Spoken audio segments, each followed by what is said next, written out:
जो मैंने सवाल आपसे पूछा था, क्या इस प्रकार की चीजें पॉलिटिकली मोटिवेटेड भी हो सकती हैं? अगर हाँ, तो इस दिशा में क्या प्रयास हो रहे हैं? क्या इस धर्मांतरण को लेकर कोई लंबी रणनीति सरकार की है या नहीं है? क्योंकि तू डाल डाल में पात पात वाला हिसाब नजर आ रहा है। आप कानून लेकर आते हैं, वो खुले में बंद करके बंद कमरों में जो है वो कन्वर्जन शुरू कर देते हैं। गौरव मिश्रा जी। आशीष जी, बहुत महत्वपूर्ण प्रश्न आपने किया है और इस प्रश्न के जो नेपथ्य में अगर हम जाएंगे तो इसके तार विदेशों तक से जुड़ेंगे।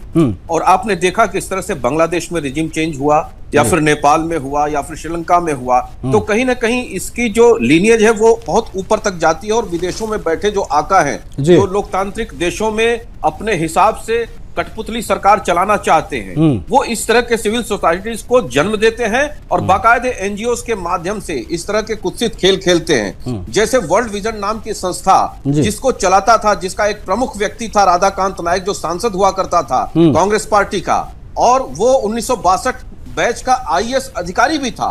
तो ऐसा नहीं है कि सिर्फ गरीबों को ही प्रलोभन में लिया जाता है, बल्कि पढ़े लिखे लोग, पैसे वाले लोग भी इस तरह के प्रभाव में, इस तरह के प्रलोभन में आते हैं, इस तरह के खेल खेलते हैं, चाहे वो विचारधारा से प्रेरित हो या फिर पैसे और लोभ और लालच से प्रेरित हो। इससे इनकार नहीं किया जा सकता। लेकिन उस समय पहले क्या स्थिति थी कि सरकारों का वरदहस्त हुआ करता था ऐसे खतरनाक खेलने वाले संस्थाओं के साथ। लेकिन आज केंद्र में और उत्तर प्रदेश में एक ऐसी सरकार है जो राष्ट्र के मूल चेतना के प्रति, राष्ट्र के संस्कृति के प्रति, धर्म के प्रति कटिबद्ध है, उसके संरक्षण के लिए, उसके सुरक्षा के लिए। और उससे संबंधित अगर कोई भी शत्रुतापूर्ण कार्य करता है तो उसको सजा के अंजाम तक गुजरना पड़ेगा। और ये डरने वाली सरकार नहीं है, चाहे वो विदेश में बैठा हुआ कोई आका हो, चाहे देश के अंदर कोई खतरनाक खेल खेलने का प्रयास कर रहा हो, उसके विरुद्ध कड़ी से कड़ी कार्यवाही करने से रंच मात्र भी ये सरकार पीछे नहीं हटेगी। यही वजह है कि आप देखिए इस तरह के लोगों का पर्दाफाश हो रहा है और पूज्य संत इस पैनल में भी बैठे हैं। ऐसे लोग जमीन पर उतर के कार्य कर रहे हैं, कार्य कर पा रहे हैं। अन्यथा